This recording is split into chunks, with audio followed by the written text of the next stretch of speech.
Welcome to Oncology Today, key presentations from the 2025 American Society of Hematology annual meeting, Chronic Lymphocytic Leukemia. This is medical oncologist Dr. Neil Love. This program is a follow-up to a live activity we conducted at the 67th annual ASH meeting held last December in Orlando. I met with Professor Constantine Tam from Monash University in Melbourne, Australia, who served as part of our faculty panel for that activity. I wanted to follow up with him regarding important data sets that emerged from ASH and his perspective on the impact on the care of patients with CLL. Before getting into the discussion of data presented at ASH, I first asked Dr. Tam to summarize his views on the current first-line treatment paradigm for CLL. So at the moment, I think the default for CLL for a lot of countries is continuous BTKI, which is a huge advancement upon chemotherapy, right? We all remember chemotherapy, and it really has changed the way we manage CLL to put patients on the tablet. They do well. They've got some side effects that are manageable. I think where the world is moving towards is some way of fixed duration therapy because nobody likes continuous treatment. And there are two predominant ways to achieve a fixed duration treatment. There is the combination of obinutuzumab. And I think we're starting to realize that when you combine with obinutuzumab, that you have got three major problems. The first one is that you require an infusion, and there's the risk of infusion reactions. Secondly, increasing appreciation that it does increase the risk of infection death, especially in COVID era. And some will argue, okay, COVID is a once-off. But there will be a next COVID. There's respiratory viruses around, and we know patients on CD20 who experience prolonged respiratory viral infections. And the third problem with a antibody-containing regimen is that for patients with 17p deletion, they seem to do less well. Okay, so those are the things that we're trying to say. How can we achieve the same outcome of a fixed duration therapy without the antibody? And that's where the oral doublets come in, right? So you add a BTKI and a BCL2. We know that they work pretty well, and the side effects are in general pretty tolerable, especially with the acalabvan and the Xanovan combination. But the problem with those drugs is that the MRD clearance rate are not that great, right? So we've got MRD clearance rates of under 50% compared to 70% with obinutuzumab containing regimens. Then the next step is, well, how do we make that better? How can we stick to the tablet format, 2 tablets, fixed duration, and yet still get high MRD clearance? And it looks like from the emerging data that the key to do that is to upgrade the BCL2. Switch out the venetoclax for a better drug, such as sonrotoclax. At the same time, I think the other group of abstracts really looked at, what happens if we bring in better BTKIs into the front line, like pirtobrutinib. And to be perfectly honest with you, I'm not convinced by the pirtobrutinib frontline data. I think it is undoubtedly a better tolerated drug compared to ibrutinib, but I'm unconvinced that it actually is more effective than ibrutinib or zanubrutinib or acala in the front line. So I want to get into that in a second, but first, just to kind of go back to where we are today, and assuming you have the option of BTK venetoclax, so now you've avoided the infusion, you've avoided issues with obinutuzumab, but you still have issues related to venetoclax, although it doesn't really seem like it's that huge of a deal. That's what I wanted to ask you. So at least right now, in terms of where we kind of have data and a lot of the approvals, when you think about a BTK/venetoclax, whether it's acala venetoclax or I guess at this point maybe ibrutinib and in the future zanubrutinib, what kind of patient would you not want to give venetoclax to, or was it problematic to give venetoclax to? Yep. So the biggest problem with venetoclax is tumor lysis syndrome, right? So that's the one and I think about tumor lysis syndrome in terms of two major themes. The first theme is obviously it's dangerous, but the reality is that when you use the combinations of either obinutuzumab or a BTKI plus venetoclax, tumor lysis actually doesn't really happen. Because by the time the patients start their venetoclax or their sonrotoclax, they're so well debulked that if we look across a clinical trial, the tumor lysis is always reported in a very low percentage, but on the ground, it really doesn't happen, especially with the monitoring practices that we're building. So the second aspect of tumor lysis syndrome is we all have to go through the ramp up with the monitoring, which nobody likes because, it's cumbersome. It takes up our time, takes up the patient's time. It's complex and it makes the regimen a lot harder to deliver than it should. So your question is which patients are not suitable for venetoclax? The answer is actually very few. So patients who have got, let's say, very poor renal function, where if they get tumor lysis syndrome, you don't think that you can effectively treat them for the hyperkalemia. In a very rare event that happens, yes, maybe I will avoid venetoclax. But really, with the modern combination regimens, there are very few who can't get it. I guess the only thing I would think about, I don't know how common it is where you are, maybe are situations where it's very difficult for the patient to get to clinic, because it does seem like it's going to be more clinic visits. But other than that, it's hard to see very much. But I don't know, do you have a lot of patients who come in remotely from a couple hours away? Correct. So I live in a very big country, okay, where, we're very centralized and a lot of people live a long way away. So you bring me exactly to my second point. Which patients are not suitable is not the biology, it's the logistics. It's where they live. Right. And whether they can actually come into the clinic for the real-time tumor lysis monitoring, because where they live, you can't get real-time labs, you can't trust someone to look after them. But, that brings me to the next step, right? It's something to be overcome because the reality is that we don't really see tumor lysis. We have to go through the monitoring. And I think what would be really helpful would be some way to address that problem. Can we develop regimens of either more gentle ramp-ups, which further decreases the risk of tumor lysis risk to nothing? Or are there better ways of monitoring this with new technologies? And I guess in my mind, I'm thinking about, let's say, like an oral contraceptive pill pack, where you start from day one, and you go all the way to day 28, and you have a gradual build-up with the drug each day to a point where maybe you've got such a gradual build-up that you just do not get tumor lysis and you do not require monitoring. Obviously, that's for the future, but I think at the moment it's the logistics of delivering the drug that is a barrier and not the biology of the patient. One of the kind of themes I want to run by you as we go through this conversation is, I don't know, but I'm going to use the term myths and misperceptions that you might see in community-based physicians, things that you would do differently. In terms of venetoclax and monitoring for, tumor lysis, we've come a long way because of the fact we realize these people are going to get debulked. Anything you see people doing? Are people ramping up too fast? Are they doing anything? Has everybody kind of got the message about how you do this? I think, at least in my area, most people have got used to the system of how it's done. I think a couple of important pointers is that venetoclax actually has a fairly long half-life. So if you ramp it up without giving the full 1 week between the doses, then it means that you probably haven't reached a steady state before you step up to the next dose. And that's one advantage of sonrotoclax, is it's got a very short half-life, so you can ramp up faster. So I always, unless in extreme circumstances, I try not to dose escalate venetoclax faster than the once a week, which is what it's approved for. The second thing I appreciate is that the critical doses are probably the first 2 weeks, the 20 milligrams and 50 milligrams, which is usually where you will see tumor lysis, it will happen. And the critical time for tumor lysis is actually the 6 to 8 hour post-dose time point. So that's probably when you're going to see the tumor lysis happen. What that basically means is that at least for those two doses, you want to dose the patient nice and early in the morning at about 8 a.m. so that you can get a blood test by about 2 p.m. to 3 p.m. in the afternoon in order for the laboratory result to come back by the time you check out from work. So those are probably the key points. It's interesting. Notice when you were talking about the study of pirtobrutinib versus BR, there was actually one death in the BR arm from tumor lysis syndrome, which I guess reminds us that we can see it also with the obinutuzumab. How often do you see tumor lysis there, and any caution you take, in particularly people with higher bulk? Yep. I actually do, excellent point. I actually do check tumor lysis bloods for obinutuzumab for the day 1 and day 2, and also check a blood test on day 3 for patients with very high white cell count. Those are the same patients that you know about because they're the ones who are most likely to get reactions and the ones that you pay very close attention to.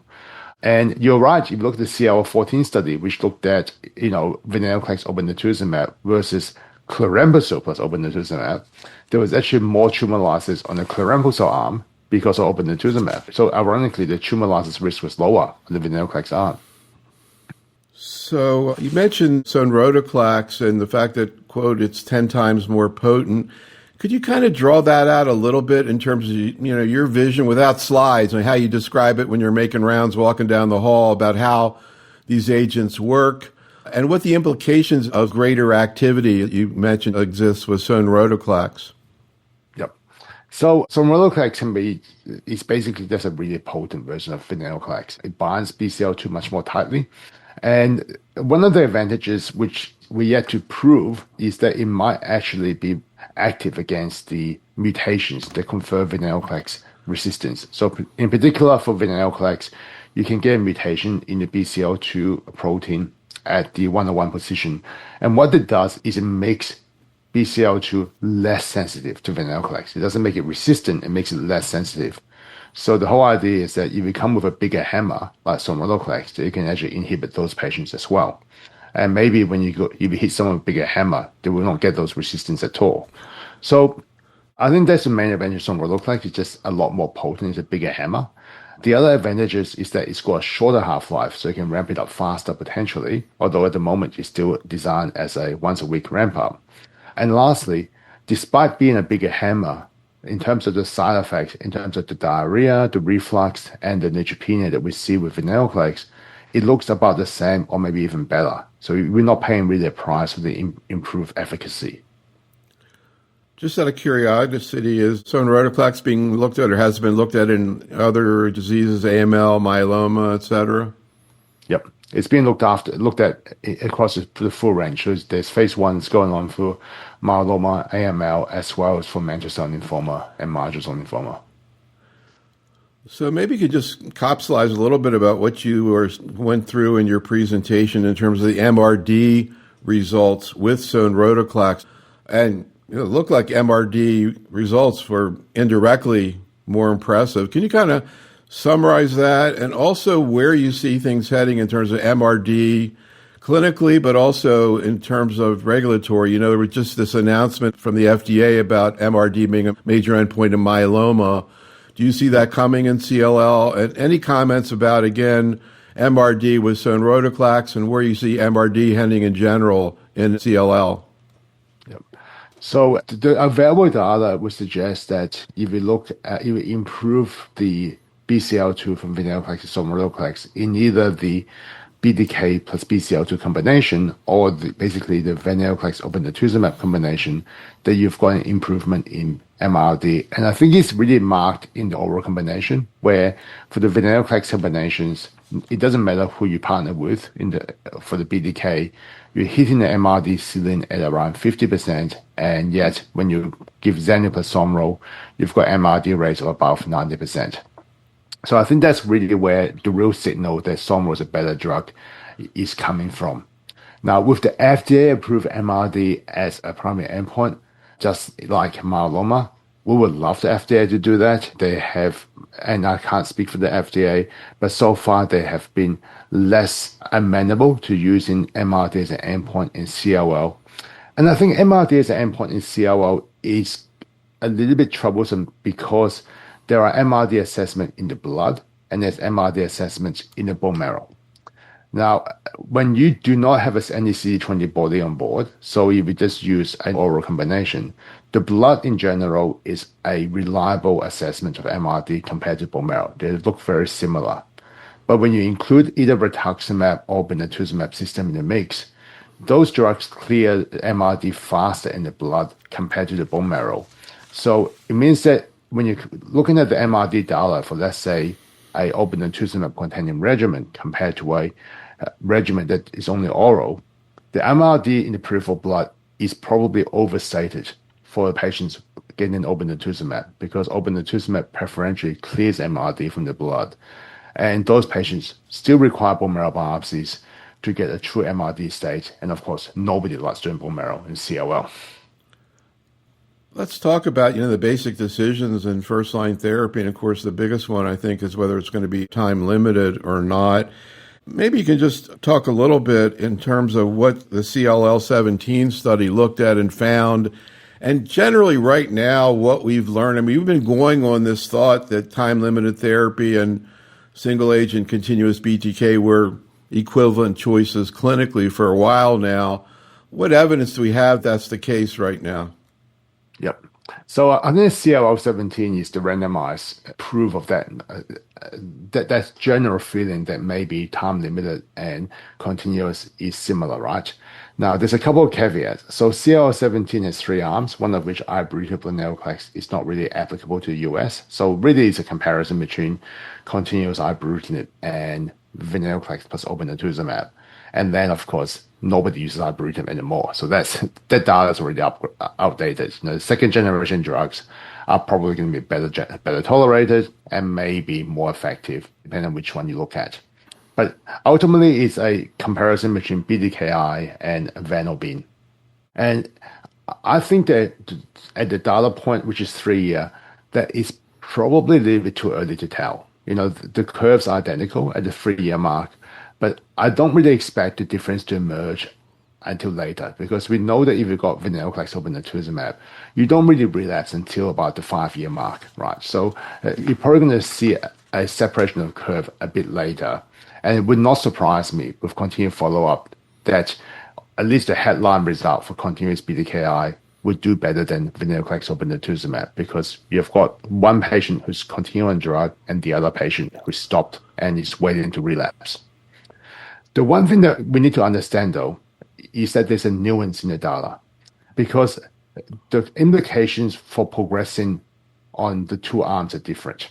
And this is where you need to think about the data a bit more deeply. If you're on a continuous BTKI and you relapse and you progress on a continuous BTKI, that drug is gone forever. You know, if you develop resistance to ibrutinib or acalabrutinib or zanubrutinib, you will be resistant to all the first and second generation drugs. You have just lost a treatment for your patient's CLL.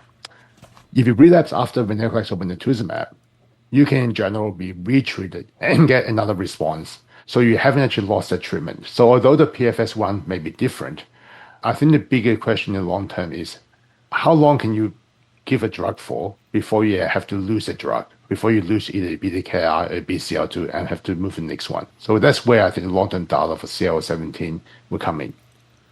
So, and I'm curious too, in terms of the issue of rechallenge with venetoclax, how long after, first of all, typically, how long is it after being treated with, say, obinutuzumab venetoclax up front that you would see, where do you see the relapses occurring? And how do you determine whether to rechallenge or go into something else? Yeah. So depending on your prognostic subgroup, you typically should get 4 to 7 years. So somewhere between 4 to 7 years of progression-free survival after Ven plus Obin. So I think most authorities around the world would say that if you relapse within 2 years at the end of completing venetoclax-based therapy, there's probably no point in rechallenging. The patient is at least partially resistant to venetoclax. And that 2 year cut point is not driven by data. It's more of a sort of general consensus amongst the experts. It's a general gut feel that if you relapse within 2 years of venetoclax, it's probably time to move on. There's pretty good data, though, to suggest both in real world and in follow-up the clinical trial that for patients who relapse beyond 2 years, that they do respond to another challenge with venetoclax. What we don't know is how long that response is going to last for, because we need more follow-up. Chances are they will not respond as long the second time compared to the third time to the first time. You know, with most of our treatment for any diseases, you roughly lose about 50% of PFS each time you challenge. But, you know, if you got 5 years the first time and you get 3 years the second time, that's 8 years total duration before you have to, lose the venetoclax, effectiveness. So that's still pretty good. So I think you made a pretty persuasive argument for time-limited therapy, whether that's going to be with venetoclax and obinutuzumab or with BTK. I'm wondering how you would indirectly compare zanubrutinib to acalabrutinib, both in terms of safety, but particularly in terms of efficacy, and whether, again, putting aside del-17p for a second, you see any potential advantage one way or the other. With Zanu, you reported a benefit with PFS. I'm curious whether you think that's something that is a consideration. Do you have any preference? Sure. So I think the first thing to say is that they're both really good options, okay? So we're talking about very fine considerations and differences between two very good options. The second thing is to note is that there has been no head-to-head comparison between Acala and Xenu. So everything else that we're talking about is going to be inferred from the data out there. Now, in that context, there's been two head-to-head studies between Xenu and ibrutinib and Acala versus ibrutinib, both in relapse CLL and both head-to-head. For the Acala combination comparison, it was equivalent to ibrutinib in terms of progression-free survival. For the zanubrutinib comparison, it was superior to ibrutinib in terms of progression-free survival, especially in 17p, but across both groups, with or without, is superior. And on that basis, I can tell you that the data supports zanubrutinib as being superior than ibrutinib, and the data supports Acala as being equivalent to ibrutinib, but I don't think I can confidently say that Xenu is better than acalabrutinib because it has not been compared head-to-head, and you have to draw your own inference. Then the next question is, why do we think zanubrutinib may be better than acalabrutinib? And to that, I think you have to get really nerdy and think about the pharmacokinetics of BTKI. So zanubrutinib actually has really high drug levels. So the drug levels are actually somewhere between 6 to 10 times higher than that of ibrutinib because it gets absorbed so well. And in fact, all of these drugs inhibit BTK in both a reversible and an irreversible manner. And what the BTK mutation does is it converts the binding from irreversible to reversible. And Xenu's drug levels are actually so high that it actually maintains both reversible and irreversible bind inhibition of BTK across the 24-hour period. The same cannot be said of Acala and ibrutinib. Both those drugs have got actually really low drug levels and really rely on the irreversible mechanism of inhibition of BTKI. So in simplistic terms, Xenu just got much higher drug levels than the other two. And one can speculate maybe that's why it's superior to ibrutinib in the randomized studies. Then the next question is, do you pay a price for the high drug levels? Are there worse side effects with Xenu compared to Acala? And both those drugs are safer than ibrutinib in terms of atrial fibrillation. And in fact, if you look at the cardiac arrhythmia rates, zanubrutinib and acalabrutinib are both very similar, if not maybe a little bit lower and a little bit better for zanubrutinib. But there is a difference in the hypertension signal in that for the Acala comparison, there was less patients getting hypertension on acalabrutinib, whereas for the zanubrutinib combination, it was identical to ibrutinib. So Acala may be advantage to in terms of reduced hypertension rates. Zanubrutinib, an advantage in terms of pharmacokinetics, high drug levels, and a superior outcome compared to ibrutinib. So getting down to clinic, assuming equal access to both, how do you decide between the two? Does it matter where they have a history of hypertension? Do they have a history of headache? Anything that's what pushes you one way or the other, or is it equal option in your mind? I use zanubrutinib just because of familiarity. Because, this is a drug that I've used for a very long time since phase 1. So that's what I tend to prescribe. But to someone who is very used to and comfortable with acalabrutinib, I think that's still a very good option. As you pointed out, I feel subtleties. So someone who's got really bad headaches and migraines, acalabrutinib may be less preferred. Having said that, those patients can be managed on acalabrutinib. The headache tends to be transient. Equally, hypertension, we've got also good drugs against hypertension. It's more about paying attention to the blood pressure and controlling it. And I don't see someone with hypertension as being a deal breaker for either of the two drugs. So let's talk about the high-risk patients, L17P. We saw some more data at ASH focusing on that. What's the bottom line in terms of what we know, particularly in terms of continuous BTK versus time-limited therapy and choice of agents? Yep. So for the 17P population, these patients are a lot better these days than chemotherapy, but I would still worry a lot about these patients because they do develop resistance faster. They probably do not respond quite as well to venetoclax compared to wild-type patients. So I think it's really important to choose the best BTK inhibitor. So in this population, at least in my practice, if I am going to use a BTKI, I will use Xenu just because the largest, the best data is behind Xanu, and the drug levels are the highest behind Xanu.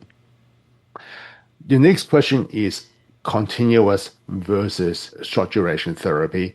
And the general doctrine is that these patients do better on continuous BTKI compared to the fixed duration regimen, which is true. And you can see that borne out in CL17, where especially for venetoclax or obinutuzumab, they do less well when they're 17p deleted compared to patients who are wild type.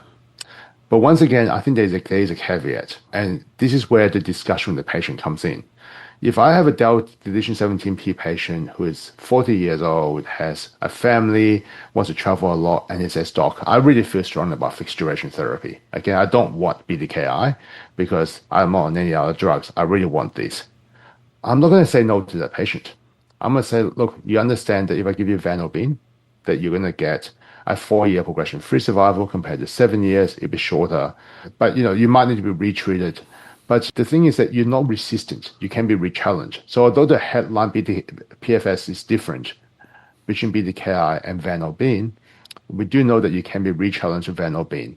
So for those patients who feel strongly about fixed duration therapy, I actually don't think giving a fixed duration therapy for 17p is wrong, provided that they understand that they're going to get a shorter progression-free survival of approximately 4 years compared to patients without those high risk features, and they may need to be retreated earlier.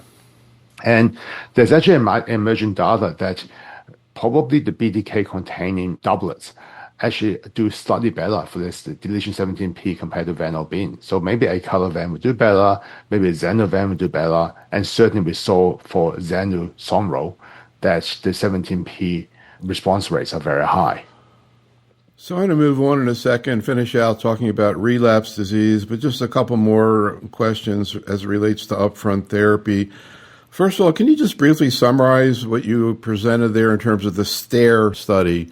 Really interesting trial. A lot of times when I hear the you all at CLL talking, I think about prostate cancer because they had a trial a couple of years ago looking at time-limited endocrine therapy that now they're using all the time. But anyhow, what did the STARE study look at, demonstrate, and what do you think it means in terms of clinical practice, particularly in terms of patients who are having problems on BTK inhibitors? Yeah, so when we first started using BTKI, the common perception is that it's continuous. You start on the drug, you're stuck on it, there's no stopping it until they progress. And in fact, from the ECOG 1912, which is the comparison between ibrutinib and FCR, there was an interesting piece of data in that patients who actually came off ibrutinib because of side effects, they were actually 2 years before those patients needed to be retreated. And that caught everyone's eyes and thought, oh, wow. So if you actually have been treated with BTKI for a while, not in the first 12 months, but you've been treated with BTKI for a while and you're in a pretty good response, that maybe coming off the drug is not a disaster. Maybe people do not relapse straight away.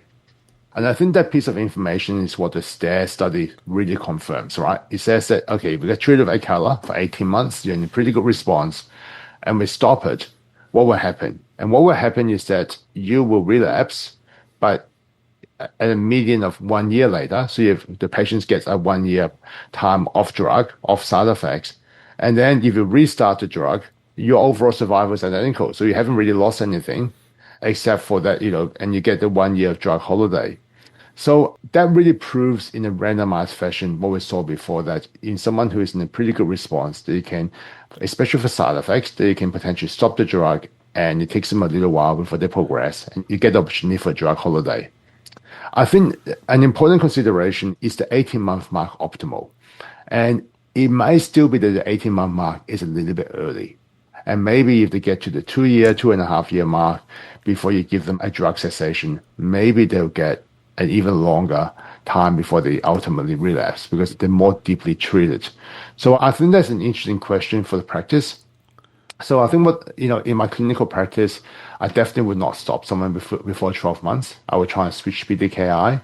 Between, let's say, 12 months to 24 months, if someone has got pretty unmanageable side effects and their CLL seems to be in pretty good control, the lymph glands are gone, the white cells are low, I will be comfortable based on the data to give them a drug holiday.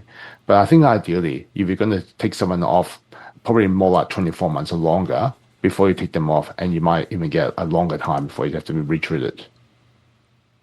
It kind of looked like a pretty big difference there in terms of IGVH status. Clinically, would you take that into account? I would, and because we do know that patients who are IGVH mutated are the ones who do relapse with slower kinetics. So the ones that I would maybe stop a bit earlier rather than later.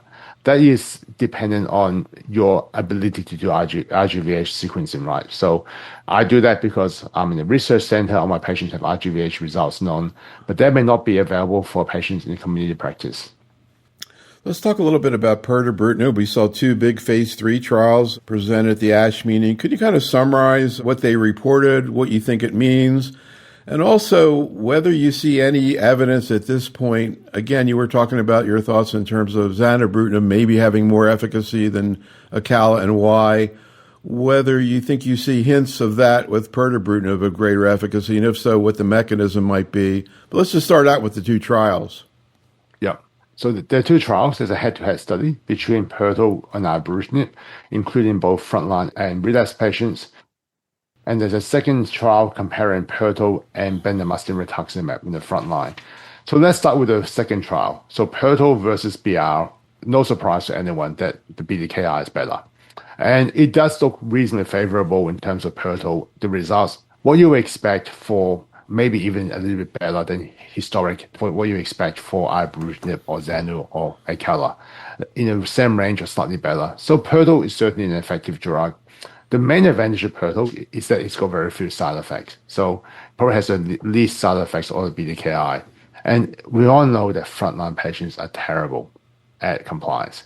I still remember from my CML days where if you treat someone with imatinib in second line and beyond, they never stop the drug because they know what interferon is like.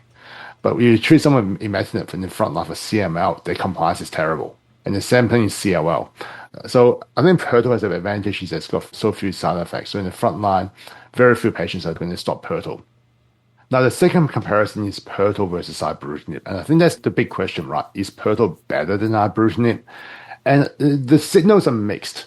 So according to the investigators assessed responses, pirto may be better than ibrutinib, but with the central review responses, it looks identical.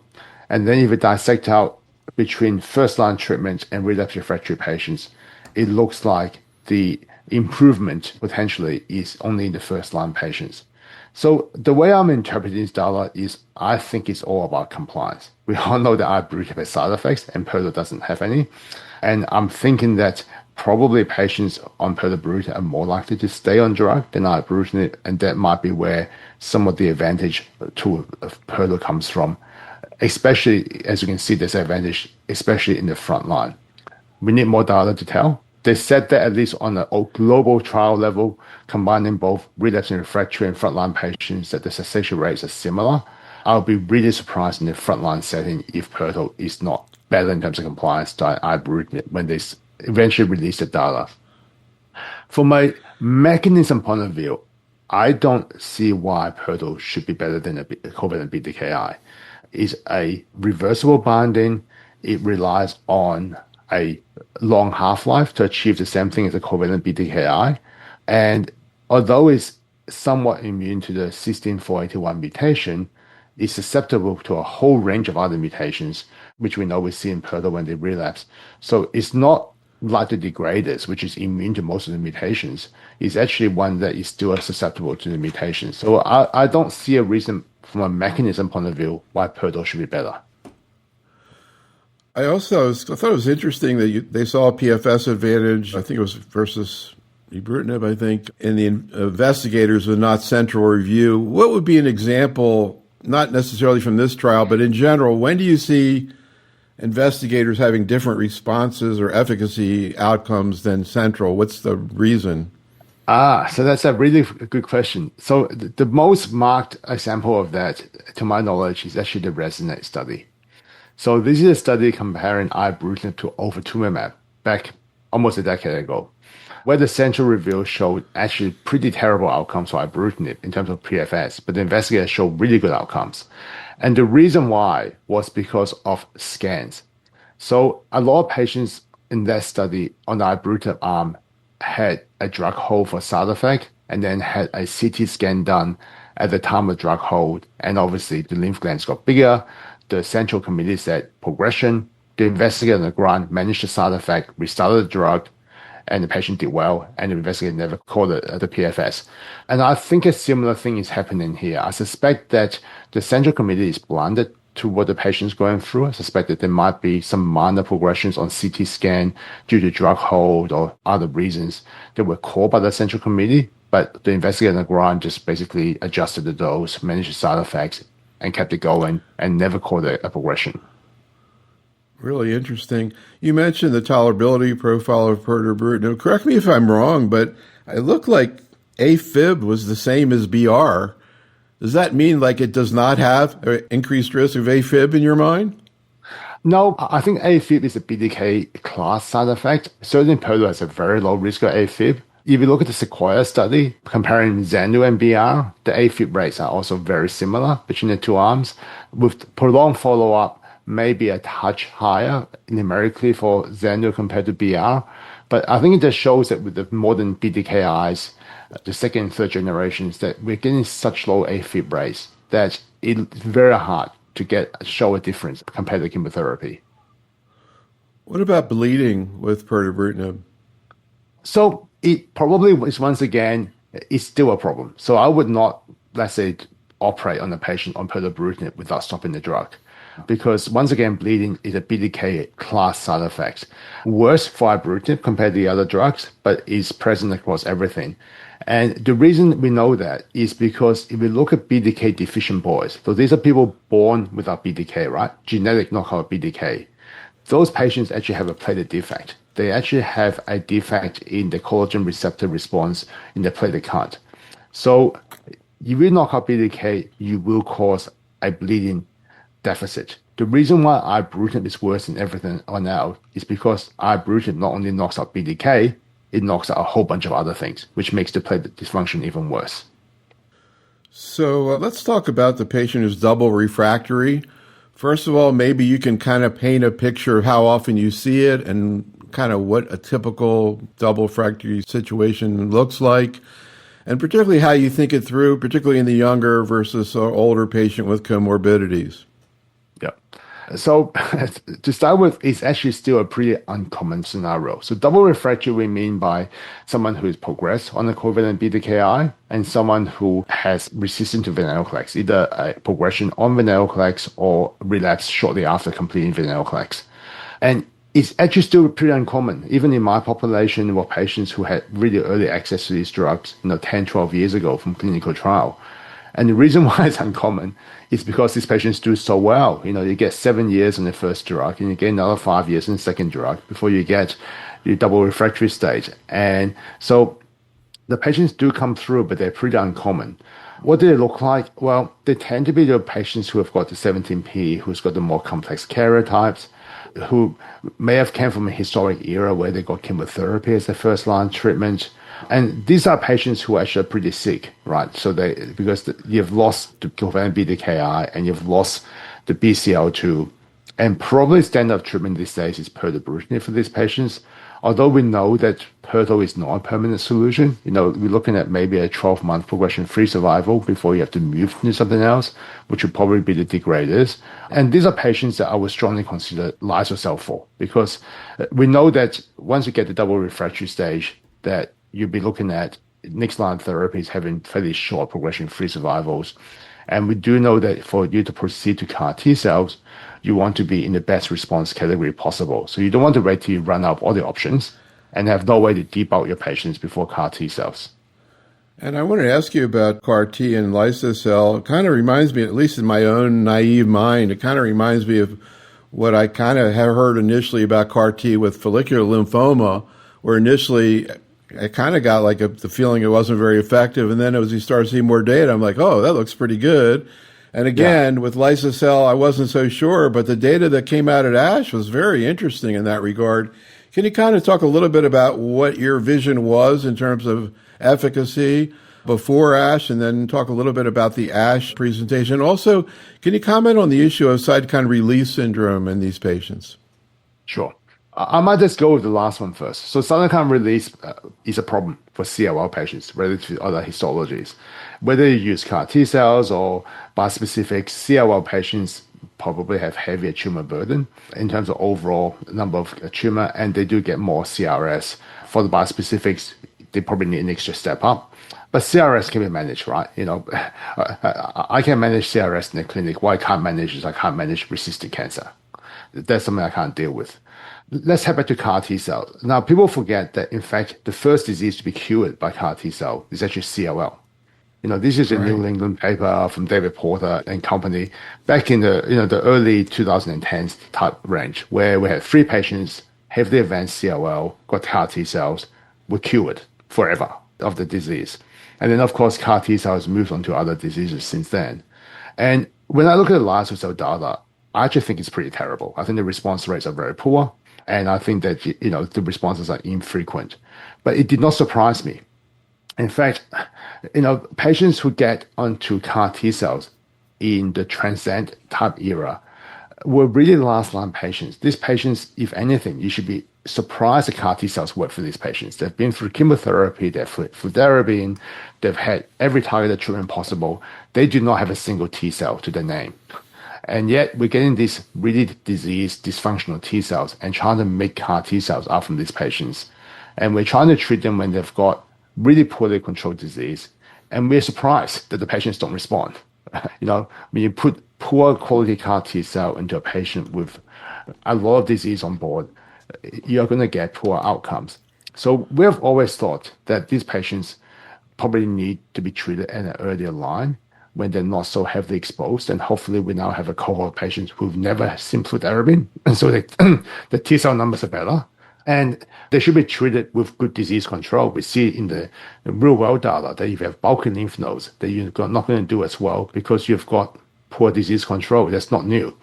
So I think the real world data is reassuring that now that is in the real world, we've got patients who are relatively fitter. We've got investigators who are understanding more how to use CAR T cells, that we need to use it in healthier patients before they run out of all the other options. We treat them at a time when the disease is under good control with at least one biological drug. We continue the drug during the CAR T cell process so that they don't get this sort of paradoxical rebound when we stop the drug before the CAR T cells, then we get better outcomes. And these are the results that I think should have always happened with CLL. It's just that the clinical trial, unfortunately, was done in a time where those patients, were not enrolled.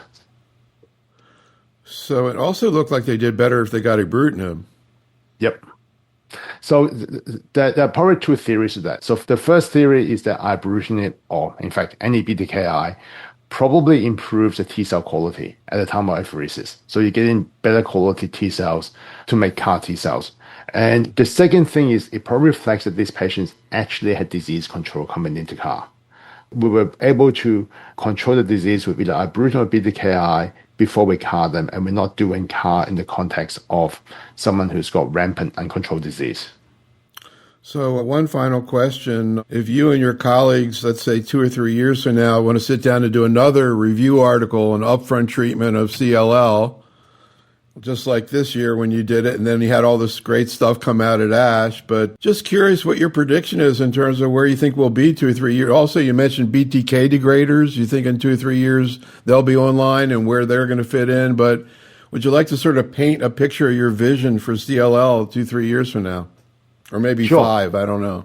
I actually think that there's going to be 2 types of patients. There are patients who got started on a continuous BTK pathway who will end up on a sort of continuous BTK pathway. So they go from a covalent to a non-covalent to a degrader and then migrate to other things.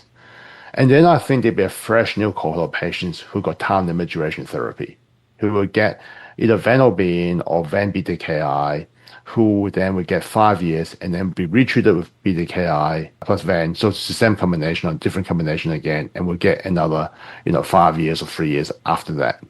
And, if you think about the MRD clearance rate of someone like Zanusomro, right? We've got 90% MRD clearance rate. Hypothetically, these patients can be in remission for 7-8 years with the first treatment, and then another 4 years after that. And that's 12 years of total duration with 2 lots of fixed oral therapy in an 80-year-old. By the time they relapse for the 3rd time and require treatment, then in the mid-90s. So maybe these are, we're moving into the age where doublet therapy to be repeated will be the only treatment that these patients will ever see in their life, and they'll never need to go down the path of having pirtobrutinib or degraders. Also, just kind of curious whether you think pirtobrutinib is going to move into time-limited therapy. Your previous institution, MD Anderson, is all excited about pirtobrutinib, venetoclax, and obinutuzumab. Do you think that pirtobrutinib is going to end up being the BTKI in time-limited therapy? I think pirtobrutinib is a great choice for time-limited therapy because of its side effect profile. I suspect that PVO will not take off in popularity because of obinutuzumab, but PV might. My expectation, given having seen the other drugs, though, is that I think PV is once again going to hit a wall in terms of MRD clearance. I don't think it'll be that high without obinutuzumab. No data, but this is my general feeling. And I suspect that probably, someone like pirtozomro or zenusomro or acalosomro will be the way forward. Interesting. Do you see BTK degraders ended up in first line? I do not actually, at least not as a time-limited duration therapy, because the main advantage of BTK degraders is reduce resistance and mutations. But at the moment, we don't see resistant mutations with time-limited duration therapy. Maybe they will change with time, but at current follow-up, you get fixed duration therapy and you relapse, you do not have resistant mutations. So the advantage of the degraders are already gone from that in terms of that setting. All right, Con, thank you so much. I learned a lot, as I always do every time I talk to you. I really appreciate it. Wonderful. Thank you very much for the interest. Subsequent to the recording of this program, the FDA approved acalabrutinib with venetoclax for chronic lymphocytic leukemia on the basis of data from the Phase 3 Amplify trial. This concludes our program. Conflict of interest statements for the faculty can be found in the program notes. The use of agents and treatments that are not approved may be discussed, so check out the package inserts for more. Special thanks to Professor Tam, and thank you for listening. This is Dr. Neil Love for Oncology Today.